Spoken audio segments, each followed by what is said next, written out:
Hey guys, welcome to BP the Bible Perspective. Well, the Christian world is still reeling from the revelations of the sexual allegations of the late Ravi Zacharias. But I want to deal with the problem, the Christian world that produced Ravi Zacharias. What do I mean? Well, of course I'm going to explain.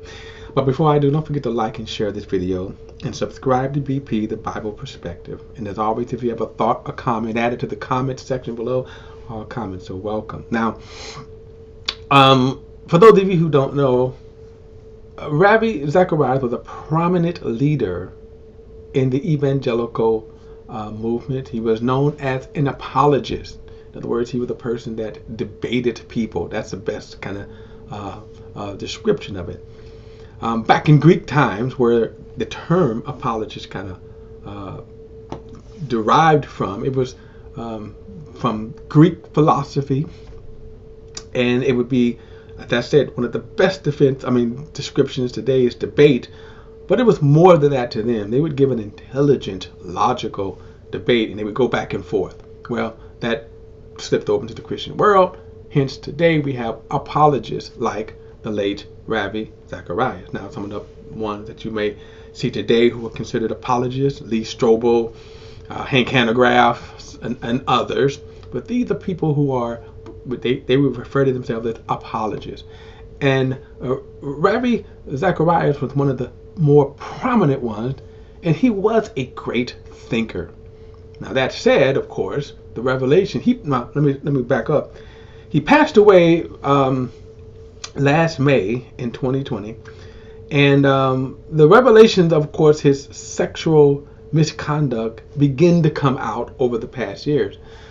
However, allegations of his sexual misconduct surfaced years ago, and this is why I wanted to talk about this, because he had been doing this for years.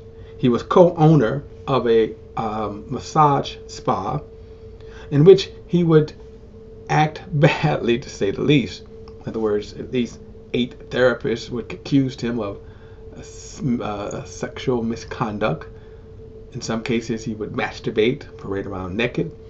He did have sexual relationships with a few of them. My point is, he was doing this for years. Here's my point.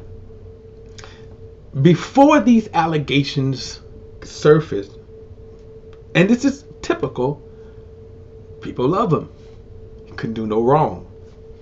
Now that it's been exposed, people hate him. He's the devil. He's a demon.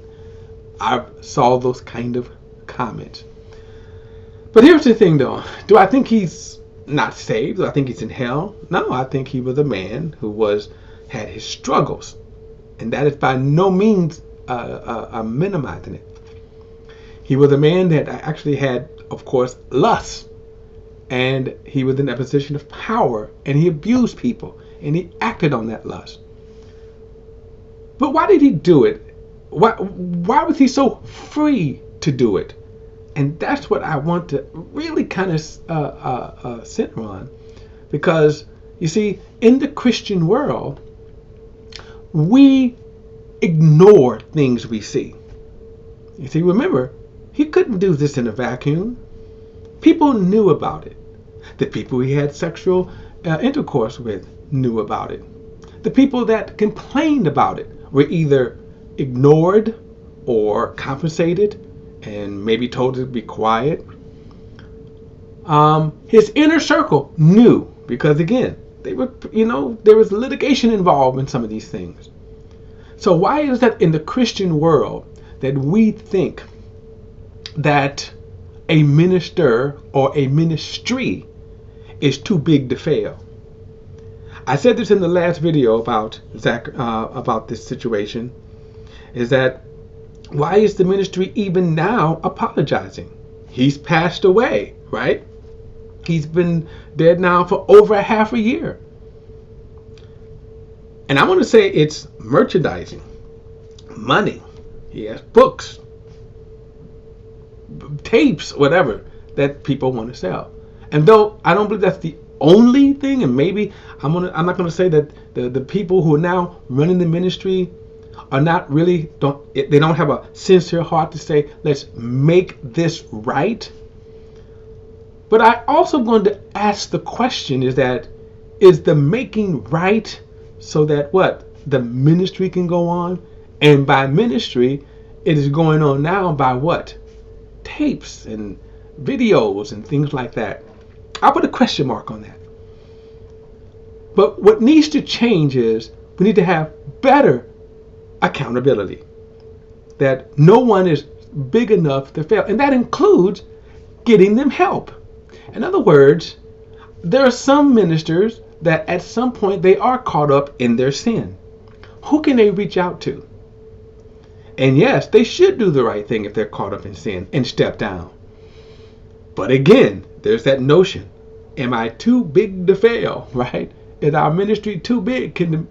Because if we come out with this, yes, the allegations, the scandal will shut the ministry down.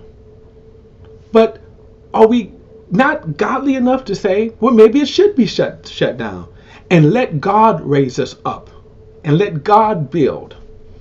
All these questions we can ask, because the one thing we know is that we have had several scandals within the last year. Several. And they all have a certain pattern. People covering up for it because what? They're protecting the brand. They're merchandising the brand. And they're pimping the brand. Look, that's my perspective. And as always, if you have a thought, a comment, add it to the comment section below. And don't forget to like and share this video. And subscribe to BP, The Bible Perspective. Till next time, I'll see you then.